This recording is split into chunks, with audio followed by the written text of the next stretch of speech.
ഇന്ന് ഞാൻ ഡ്യൂട്ടി കഴിഞ്ഞ് വന്നിട്ട് നേരെ തലയിൽ എണ്ണയൊക്കെ തേച്ച് റോസ്മേരി വാട്ടറൊക്കെ തേച്ച് സെറ്റാക്കി വെച്ചിട്ടുണ്ട് കുളിക്കാൻ വേണ്ടിയിട്ട്. എന്നിട്ട് ഈ ഒരു ആർട്ടിഫിഷ്യൽ ലീവ്സ് വെച്ചിട്ട് റൂമെല്ലാം ഒന്ന് ഡെക്കർ ചെയ്യും. അത് മാത്രമല്ല റൂം ഒന്ന് ക്ലീൻ ആക്കാനും ഉണ്ടായിരുന്നു. അങ്ങനെ ഞാൻ എൻ്റെ പണി അങ്ങ് തുടങ്ങി പെട്ടെന്ന് തന്നെ.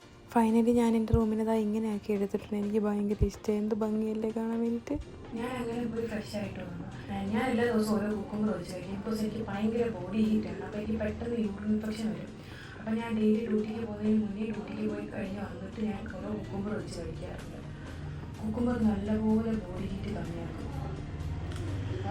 ഇത് ഞായറാഴ്ച ആയതുകൊണ്ട് ഇവിടെ ഫുഡില്ല. അപ്പോൾ എനിക്ക് സ്വിഗ്ഗിയിൽ നിന്ന് ഫുഡ് ഓർഡർ ചെയ്യണം, അത് വരണം, അത് കഴിക്കണം, കിടക്കണം, ഉറങ്ങണം. ഇത് മാത്രമേ ഉള്ളൂ ഈ പരിപാടി. അങ്ങനെ ഈ റൂമൊക്കെ ഡെക്കർ ചെയ്താണ്. എനിക്കിഷ്ടമായോ? എനിക്കെന്തായാലും ഇഷ്ടമായി. അങ്ങനെ ഞാൻ ഓർഡർ ചെയ്ത് ഫുഡ് വന്നു ഗൈസ്. ഇതിൽ പൊറോട്ടയും ചില്ലി ചിക്കനുമാണ്. ഓർഡർ ചെയ്ത് നല്ല വിശപ്പാണ്. ബിക്കോസ് ഞാൻ ഉച്ചയ്ക്ക് കഴിച്ചിട്ടില്ല, ഞാൻ രാവിലെ കഴിച്ചിട്ടില്ല, ഞാൻ രാത്രി ഈ ഒരു നേരമാണ് കഴിക്കാൻ പോകുന്നത്. എന്ന് വെച്ചാൽ ഫുഡ് കിട്ടാഞ്ഞിട്ടോ ഒന്നുമല്ല, വെറും അഹങ്കാരം മാത്രമാണ്. ഞാൻ കഴിക്കട്ടെ, ബിക്കോസ് എനിക്ക് നല്ല വിശപ്പുണ്ട്. എനിക്കാണെങ്കിൽ ഇങ്ങനത്തെ ഒരു അറ്റ്മോസ്ഫിയറിൽ ഇരുന്ന് കഴിക്കുമ്പോൾ ഭയങ്കര സമാധാനം. ഫുഡിന് പ്രത്യേക ടേസ്റ്റ്. ഇങ്ങനെ വീടൊക്കെ വിട്ട് മാറി നിൽക്കുന്നത് കൊണ്ട് തന്നെ ഈ ഒരു റൂമാണ് വെച്ചാൽ എനിക്ക് ലോകം. ഈ ഒരു റൂമാണ് എൻ്റെ ലോകം.